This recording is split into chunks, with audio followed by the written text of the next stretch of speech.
Hi, I'm Trooper Smacka. Hi, I'm Trooper Wellman, Please stay tuned for a behind-the-scenes look at being a state trooper. and together we can make a difference. Here we are live at the 360 Vegas studios with Trooper Wellman. Here for another edition of Trooper Talk. Being a highway patrol or a trooper that actually patrols the roads, right? You know, these are some of the things that, you know, that they have to see, right? So Sergeant Boracek was actually, so we have different phases in our training experience. So obviously we do 6 months for a police academy. Then you go on the road for 6 months, but you do 4 phases, A, B, C, D. Each phase you ride with a field training officer, so another officer. And it's their job to make sure you stay safe and train you so that you're ready to go on your own. Phase A, you're expected to know 25% of the job. B, 50%. C, 75%.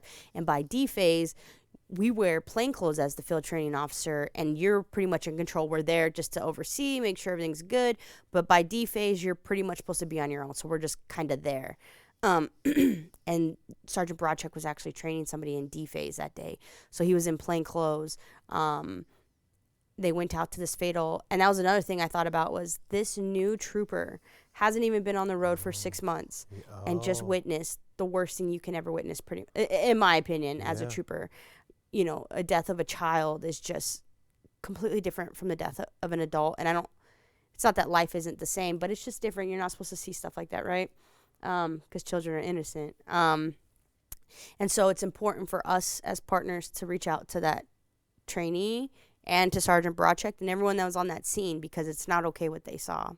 Yeah, no, it's really not. And so, you know, we give our hearts to them, you know what I mean, and all that type of stuff. But it's just you know, it's really devastating. And so I just really felt really bad. And so, you know, in the start of the Trooper Talk today, you know what I mean, like I just wanted to bring light to that you know, that you're. I always tell people when they come into the store, you know, like you know, it's not about the money. You know, like if I wanted to do that, I would take a coin and sell it to myself.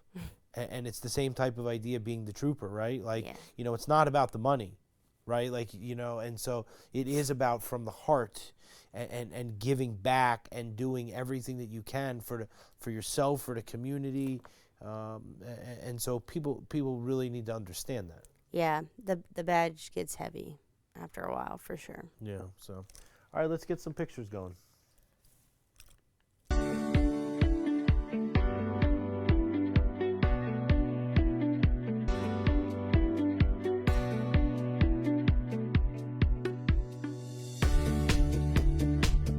Protect those who protect you. Slow down and move over. The move over law. Yep, in all 50 states. We know people don't do this. Yeah, agreed. But I have to say, I was driving in my personal car the other day, and I saw a trooper actually on the left shoulder, because I think it was a disabled vehicle that had pulled over the left shoulder. And I turned my turn signal on to move over a lane, and I looked in my rear mirror to see if it was clear.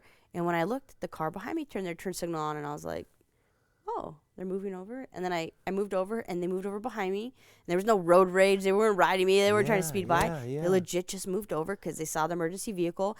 And then the car in front of me did the same thing and moved over. And all 3 of us moved over, past the trooper. And then I put my turn signal to go back, and both of them did the same thing. And I was like, oh, my gosh.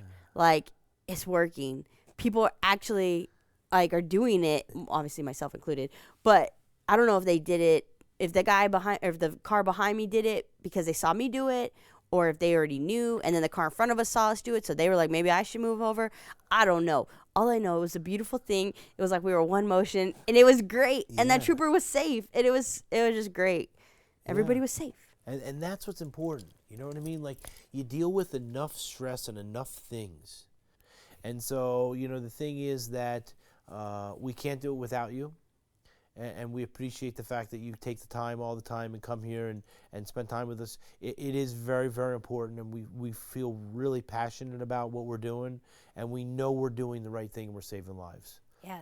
Top 2 fatal crashes causing violations. I remember this one because our PIO up north, she actually posted this and said, like, it was Friday, the day after Thanksgiving, and so we were saying, she had made like a joke about like the Black Friday sales aren't like you're already late, like you're not gonna get to it or something. So slow down. And she had made like a little funny joke, but yeah, 104. 104. 104 up in our Reno area. And so let's be clear, you know, like maybe this is a rural road. You know, if something happens, you know, the only person you're going to hurt is yourself. Yeah. Fine. You know what I mean? But if you hurt yourself, someone still has to clean up your mess. Right? So if you're doing 100 miles an hour and you flip over and you die, someone still has to go there and do a crime scene and an accident report and all this stuff and deal with the seeing. And so, you know, they need to take into account that. Yep. And majority of the rural roads here in Nevada, I think the highest is 75. There might be one that's 85, but I'm pretty sure they're all 75. Like if you did a trip from Las Vegas to Reno, you're looking at 65 to 75 the whole way up, unless you go through a town, obviously. But 104, no, there's no 104. There's no 104. Go to the Speedway. Yep. If we as the motoring public can do this little thing that makes the troopers feel a little bit better, you know, like you know, like you said, you know, you're always on the swivel, but you know, just to be able to probably have that sigh of relief just for the one moment. Yeah. You know what I mean? It makes a person feel good, like that, you know, people are actually listening and trying. For sure. And for those that don't know what the move over law is, what it is if you see any vehicle on the shoulder, whether that be emergency vehicle or just a disabled vehicle with their hazard lights going or a tow truck or anything like that, if you can safely move over a lane, you need to move over. Unfortunately, had a tragedy of a tow truck driver losing his life. Yeah. You know, and so the thing is that, you know, there's the people that put the cones, you know, on the orange and white cones, you know, because they're doing road construction and they always have the lights going and things like, you know what I mean? And so it's very important that we really pay attention to those people who do have those lights that are off to the side or the hazards or whatever, to make sure that, you know, that we're all safe because we're all traveling the same roads. Right. And that's why, one of the reasons everybody always asks, why do you do it with the troopers? I go, you know, I do it with everybody, but that's why I love doing everything because, you know, it's really about it's not about the money at all. Yeah. It's really about how can we help and how can we give. And that's something it's fantastic. Yeah, we all share those values, right? Yeah. So this morning I had to take my car in, and as I was driving down to Henderson, they had one of the troopers off to the side of the road, you know, it's just sitting there, you know, no lights on, no nothing, right? And all of a sudden, everybody's in there, you know, traveling, and everybody slams on the brakes, right? And, you know, because he's up here, they slam on the brakes, and everybody slams, and so, like, you know, you're like, what's going on? It's like, well, if you weren't going 100 miles an hour, right, and you were going 65 or 70, then you could have just continued in the path. You would have just been like, hey. Right, like, hey, what's going on? But you were doing 100 miles an hour, and so he's up here, and they already got you if you're speeding.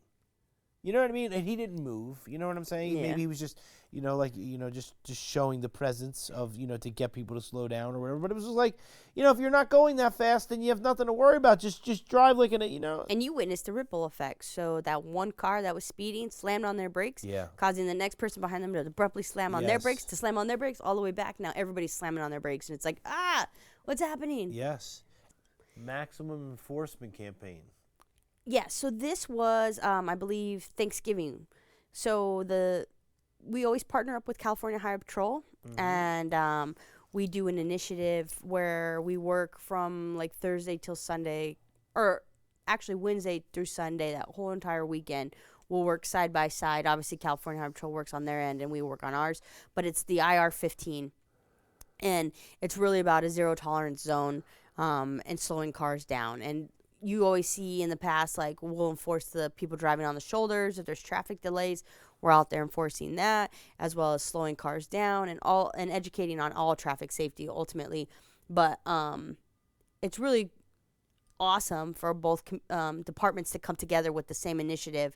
And we're more powerful in numbers, obviously, and we make a bigger difference. And I can't remember the numbers off the top of my head, but I know Sergeant Broadcheck posted that because he took this photo. He was out there for me because I was at another event. but yeah, it's all about saving lives. Yeah, 100%. And it's fantastic because I love to see all the agencies working together and all that type of stuff. You know what I mean? Yeah, thank you for everything. This year has been amazing. Amazing, right? We can't wait till next year, right? Yeah. We're already planning for the toy drive. Yeah. Right? We're already getting into December. All right, Trooper Wellman, thanks so much, okay? We'll see you soon, okay? Thanks. All right, we'll wave. All right, we'll see you soon.